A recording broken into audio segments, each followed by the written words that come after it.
Hello and welcome to our home tech. In this video, I'm going to talk you through how you can renew your visitor visa or visa when you're in Sri Lanka. For example, you need to get 30-day ETA. So if you wanted to stay more than 30 days, how you can extend your visa after you applied or get your ETA. You can do this online. There's a way you can do it. So this is how it works. Stay tuned. The first, you need to go to this website.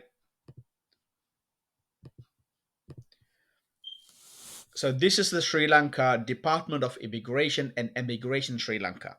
So this is a website that you need to go. So you need to go to eservices.immigration.lk vs homepage php. I have linked this website on the description. So you need to go here. Once you go here, you need to enter your passport number and your nationality and click apply. Then it will automatically find you your ETA. So when it's expiring, when is your ETA, then you should be able to fill up the details and how long you need the visa.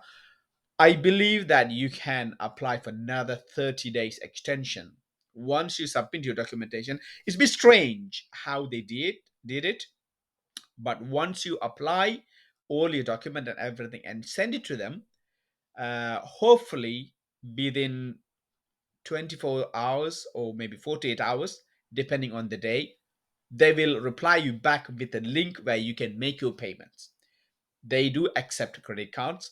You can pay with your credit card and your visa will be extended. You don't need to go to Colombo or Batharamulla, the immigration department, and you can do everything while you are home. So, for example, if you planning to stay, 1.5 month, so you can apply for ETA. Once you get your ETA, even before you go to Sri Lanka, you can by this way you can get it extended as well on this. So hopefully this is helpful for others and other people. If you like this video, please subscribe and thumbs up and comment down below and share with your friends and family. I'd like to see you in another video. Thanks for watching.